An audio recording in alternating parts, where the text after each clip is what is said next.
తర్వాత మనము ఈ థిన్ సిలిండర్స్ టాపిక్ నుంచి ఇంకా థిన్ స్పియర్స్, సో మనకి సిలిండర్స్ నుంచి ఎక్కువ అడగడానికి అవకాశం ఉంటుంది.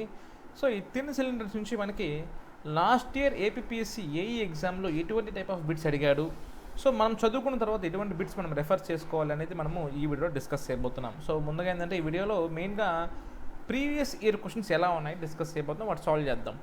చూడండి ఇక్కడ first question, greatest shear stress in a thin cylinder is అన్నాడు.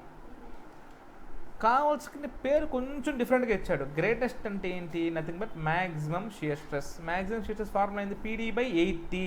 చెప్పాను చూడండి, ఇక్కడ నేను ఇక్కడే చెప్పాను చూడండి. మ్యాక్సిమం షియర్ స్ట్రెస్ అంటే PD/80. అబ్సల్యూట్ మ్యాక్సిమం అంటే PD/40. డిరైవ్ కూడా చేశాను చూడండి. మ్యాక్సిమం షియర్ స్ట్రెస్ అంటే σ1 - σ2/2 అంటే σH - σL/2, PD/2T - PD/40/2 అంటే PD/40/2 అంటే PD/80. PD/80 గుర్తుపెట్టుకోండి. Maximum shear stress in a cylinder, in thin cylinder అంటే PD/80. PD/80. అబ్సల్యూట్ మ్యాక్సిమం అంటే PD/40. అబ్సల్యూట్ మ్యాక్సిమం అంటే PD/40.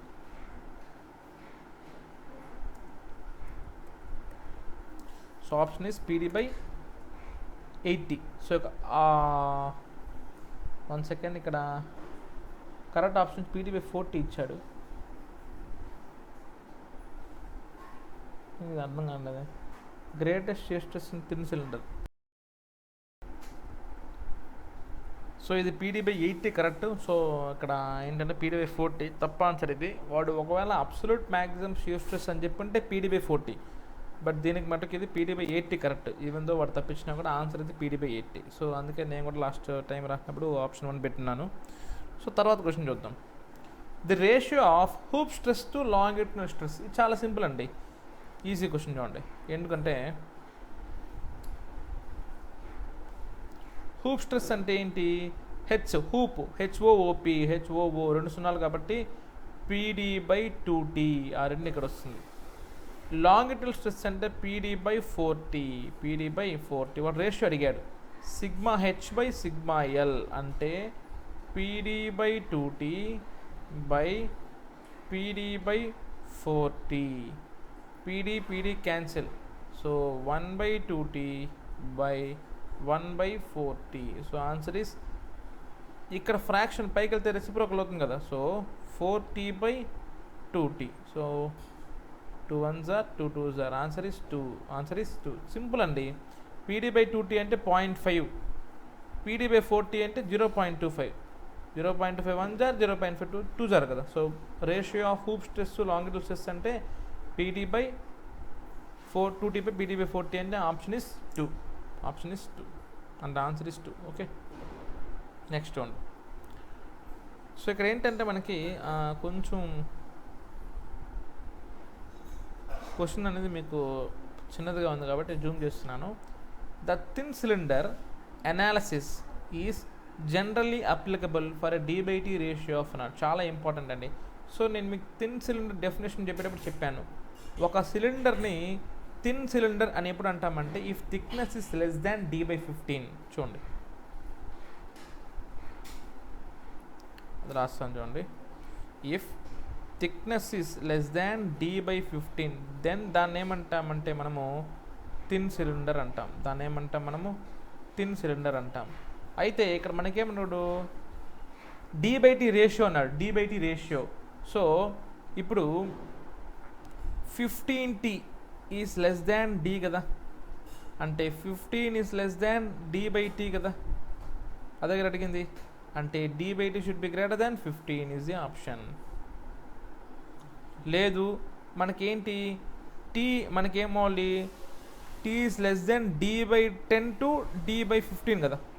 మనకి థిన్ సిలిండర్ అంటే ఏంటి? మనకి రేషియో ఉంది D/10 టు D/15. సో ఆ విధంగా చూసుకుంటే మనకి D/10 తీసుకుంటే ఏమొస్తుంది? నాకు D/T greater than 10, D/T greater than 15. So కాబట్టి మినిమం వాల్యూ తీసుకున్నాను అనమాట. D/T గ్రేటర్ దెన్ 10 అయితే దాన్ని థిన్ సిలిండర్ అంటాం. So option 4 is correct. Okay, so ఇక్కడ చూడండి 2 వాల్యూస్ వస్తాయి మనకి. ఎందుకంటే మనకి ఒక సిలిండర్ థిన్ సిలిండర్ అని ఎప్పుడు చెప్తామంటే if thickness is less than D/10 to D/15. D/10 to D/15. So ఇక్కడ వాడు ఏంటంటే వర్స్ట్ కేసు తీసుకున్నాడు, D/10 తీసుకున్నప్పుడు ఏమవుతుంది, D/T గ్రేటర్ దెన్ 10. సో కాబట్టి 10 ఆప్షన్ పెట్టండి, ఎందుకంటే లాస్ట్ టైం వాడు పెట్టిన ఆన్సర్ ప్రకారం మనం ఫాలో అవ్వాలి. ఓకే, D/T గ్రేటర్ దెన్ 10 నుంచి D/T గ్రేటర్ దెన్ 15 వరకు దాన్ని ఏమంటాం మనము థిన్ సిలిండర్ అంటాం. ఒకవేళ D/T గ్రేటర్ దెన్ 15 అయితే దాన్ని థిక్ సిలిండర్ అంటాం. ఓకే, సో 10 to 15 కాబట్టి D/T గ్రేటర్ దెన్ 10 పెట్టండి, థిన్ సిలిండర్ అంటాం. Okay right. తర్వాత ఇక్కడ క్వశ్చన్ చూడండి.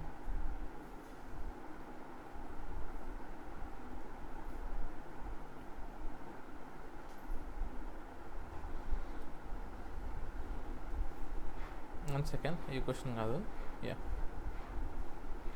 సో ఇది ఇందాకే చెప్పాను, the volumetric strain produced in the spear is how many times the strain of it's diameter. చూడండి ఈజీ క్వశ్చన్ ఇది. వాడు ఏమంటున్నాడంటే వాల్యూమెట్రిక్ స్ట్రెయిన్ స్పియర్ మనకేంటి formula 3 into PD/4TE, 3 into PD/4TE into 1 minus mu. ఇది volumetric strain in sphere. Normal diameter hoop strain కానీ longitude strain కానీ ఏమవుతుంది, రెండు ఈక్వల్ కదా, స్పియర్లో రెండు ఈక్వల్ కాబట్టి. సో ఏమవుతుంది నాకు PD/4TE into 1 minus mu, PD/4TE into 1 minus mu. అదే వాల్యూమెట్రిక్ అంటే 3 into PD/4TE into 1 minus mu. So ఈజీగా చెప్పేసి 3 టైమ్సే కదా, ఇదంతా ఏమవుతుంది నాకు EH. కాబట్టి EV is equal to 3 into EH. So option is 3. తర్వాత చూడండి, తర్వాత ఇది ఇంపార్టెంట్ క్వశ్చన్. ఎందుకు ఇంపార్టెంట్ క్వశ్చన్ అంటే చెప్తాను చూడండి, చాలా ఇంపార్టెంట్ క్వశ్చన్ ఇది, మనకి సినాప్సిస్లో లేదు ఇది. Okay,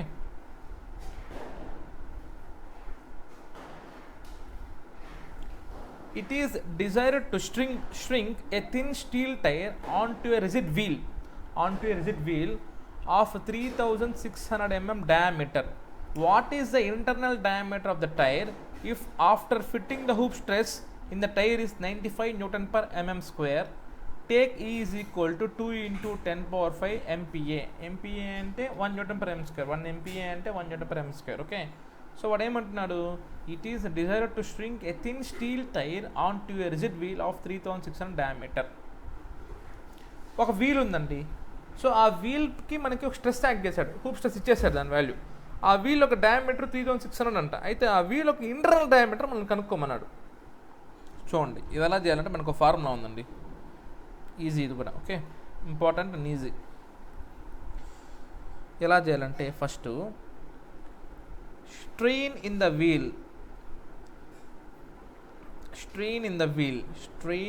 wheel is given by capital D minus small d by d. ఎందుకు మనకు జనరల్గా స్ట్రెయిన్ అంటే ఏంటి, change in length by original length కదా, చేంజ్ అంటే డిఫరెన్సే కదా, L2 minus L1 అంటామా లేదా, అట్లా స్ట్రెయిన్ ఇన్ ద వీల్, ఒక వీల్ ఉందండి, ఇది ఒక స్మాల్ డయామీటర్, ఇది అవుటర్ డయామీటర్. ఓకే, ఇది D, ఇది క్యాపిటల్ D, ఇది క్యాపిటల్ D. లైక్ ఇలా ఉందనుకుందాం, ఇదేమో స్మాల్ d, ఇదేమో capital D. Strain in the wheel is equal to capital D minus small d by d, capital D minus small d by d. ఇది strain in the wheel, D minus d by d. ఇప్పుడు మనకి strain తెలిస్తే stress కనుక్కోవడం easy కదా. ఎందుకు, మనకు ఒక formula ఉంది హుక్స్ లా ప్రకారం, Young's modulus E is equal to stress by strain. Young's modulus E is equal to stress by strain. అప్పుడు స్ట్రెస్ ఏమవుతుంది నాకు, sigma is equal to Young's modulus into E, అంతే కదా. Stress is equal to Young's modulus into E. So therefore sigma is equal to, ఈ value ఎంత వచ్చా నాకు, 2 into 10 power 5 Newton per mm square into strain D minus D. D అంటే ఎంత మనకి, external diameter ఎంత ఇచ్చారు మనకి, 3600. మనం కనుక్కోవాల్సిన ఇంటర్నల్ డయామీటర్ చూడండి, ఇక్కడ మనం కనుక్కోవాల్సిన ఇంటర్నల్ డయామీటర్ చూడండి. It is desired to shrink a thin steel tire onto a rigid wheel of 3600 diameter. What is the internal diameter of the tyre? మనం కనుక్కోవాల్సిన ఇంటర్నల్ డయామీటర్ అంటే స్మాల్ d కనుక్కుందాం. Small d అట్లనే వేస్తాను చూడండి, just replace చేసుకుంటాను చూడండి. ఇది మనకి స్ట్రెయిను, ఇది sigma is equal to E into E value 2 into 10 power 5, ఏది capital E value. Small e అంటే ఇదే కదా, స్మాల్ e అంటే ఇదే D minus D by D. So capital D అంటే 3600 మైనస్ స్మాల్ d అంటే D బై స్మాల్ d అంటే D is equal to ఏంటి మనకి, sigma is equal to sigma. చూడండి sigma is equal to capital E Young's modulus into small ఈ. Sigma అంటే hoop stress మనకి ఇచ్చేసాడు. ఎంత ఇచ్చాడు? 95 ఇచ్చాడు చూడండి. 95 ఇచ్చేసాడు చూడండి. ఓకే, సిగ్మా అంటే హూప్ స్ట్రెస్ 95 ఇచ్చేసాడు. అది ఇక్కడ వేసుకునేస్తాం. ఈ వాల్యూ 2 × 10⁻⁵. స్మాల్ ఈ అంటే ఇది 3600 - d/d. చూడండి నేను సాల్వ్ చేస్తాను. So 95 is equal to 2 × 10⁻⁵ into 3600 - d/d. So అప్పుడు ఏమవుద్ది నాకు? ఈ వాల్యూ మొత్తం యువతలు పంపించేసేయండి. So 95/2 × 10⁻⁵ is equal to 3600 - d/d.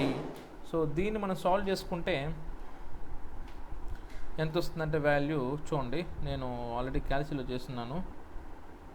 But మనకి క్యాల్సీ ఉంటుంది కానీ ఇంత పర్ఫెక్ట్ సైంటిఫిక్ క్యాలిక్యులేటర్ అది ఉండదు ఆన్లైన్ ఎగ్జామ్ కాబట్టి. సో 95/2 × 10⁻⁵. సో ఈ వాల్యూ వచ్చి ఎంత అవుతుందంటే 0.00475. 0.0000475 is equal to 3600/d - 1. So దీన్ని సాల్వ్ చేసుకుంటే మనకి d వాల్యూ ఎంత వస్తుందంటే 3598.29. 3598.29, which is exactly option 2 is the correct answer. Option 2 is the correct answer. ఇది option 2 is the correct answer. Okay, ఇక్కడ మీకు తెలియని టాపిక్ అంటే మన సినాప్సిస్లో కవర్ చేయని టాపిక్ ఏమైనా ఉందంటే అది ఇది. ఓకే, వాడు ఒక వీల్ ఇచ్చి ఒక డయామీటర్ ఇచ్చి ఇంకో డయామీటర్ కనుక్కోమంటే మనం ఏం వాడాలంటే ఫార్ములా ఇది. స్ట్రెయిన్ ఫస్ట్ స్ట్రెయిన్ ఫార్ములా గుర్తురావాలి. స్ట్రెయిన్ అంటే ఏంటి? d - d/d. d - d/small d. d - d/small d. ఓకేనా? లైక్ ఎలా అంటే మనకి ఒక వాల్యూ ఎంత పెరిగింది అంటే మనము పెరిగిన వాల్యూ మైనస్ తగ్గిన వాల్యూ బై కింద ఎప్పుడు కూడా మనము చిన్న వాల్యూ చేసుకుంటాం కంపేర్ చేయాలంటే. అదేవిధంగా d - d/small d కింద ఎప్పుడు స్మాల్ d రావాలి, గుర్తుపెట్టుకోండి. d - d/small d అది గుర్తుపెట్టుకుంటే మళ్ళీ easy. Stress is equal to E × E. E అంటే 2 × 10⁻⁵. స్మాల్ ఈ వాల్యూ మనకి ఇచ్చేసారు కనుక్కోవచ్చు. సిగ్మా అంటే హూప్ స్ట్రెస్. సిగ్మా అంటే హూప్ స్ట్రెస్. ఇక్కడ ఖచ్చితంగా హూప్ స్ట్రెస్ వస్తుందండి. ఎందుకంటే ఇదేంటి? వీల్ కదా. వీల్లో మనకి లాంగిట్యూడల్ స్ట్రెస్ ఉండదు. అసలు లాంగిట్యూడల్ స్ట్రెస్ ఎందుకు ఉండదంటే వీల్ అంటే సన్న చక్రం, అది పైప్ కాదు అది. సో ఖచ్చితంగా మనకి వీల్లో మనకి ఉండేది హూప్ స్ట్రెస్ మాత్రమే. హూప్ స్ట్రెస్ మాత్రమే. సిగ్మా అనేది ఏమవుతుంది నాకు? సిగ్మా హెచ్ అవుతుంది. సిగ్మా అనేది ఏమవుతుంది నాకు? సిగ్మా హెచ్ అవుతుంది. ఒకవేళ వాడు లాంగిట్యూడల్ స్ట్రెస్ ఇచ్చినా కూడా దాన్ని ఇంటూ 2తో మల్టిప్లై చేసుకుని హూప్ స్ట్రెస్గా వేసుకోవాలి. Okay, right. సో తర్వాత ఇది చూడండి, easy question. In a thin cylindrical shell the longitudinal stress is in a thin cylindrical shell the shell అన్న సిలిండర్ అన్న ఒకటే అండి. Okay, PD/40. PD/40. షెల్ అన్న సిలిండర్ అన్న ఒకటే. మళ్ళీ స్పియర్ అంటే వేరు. షెల్ అన్న సిలిండర్ అన్న ఒకటే. PD/40. సిగ్మా ఎల్ అంటే PD/40. సిగ్మా హెచ్ అంటే PD/2T. అడిగిందండి సిగ్మా ఎల్ PD/40. P అంటే ప్రెషర్, D అంటే డయామీటర్, T అంటే thickness. Okay, so that's it అండి. సో ఇది మనకి దాదాపు ఒక క్వశ్చన్ 1 2 3 4 5 6 దాదాపుగా థిన్ సిలిండర్స్ పైన 6 క్వశ్చన్లు అయితే మనకి అడగడానికి అవకాశం ఉంది. ఈసారి 6 నుంచి 7 అడగచ్చు, లేకపోతే 5 అడగచ్చు. బట్ యావరేజ్గా మనకి 6 క్వశ్చన్లు అయితే ఖచ్చితంగా అడగడానికి అవకాశం ఉంది. కంపల్సరీ కూడా మనకి ఈ థిన్ సిలిండర్స్ టాపిక్, చిన్న టాపిక్ 6 మార్కులు అంటే చూడండి ఎంత వెయిటేజ్ యాడ్ చేస్తాయి మీకు. సో కాబట్టి బాగా నేర్చుకోండి. It will give you good marks. Right, thank you.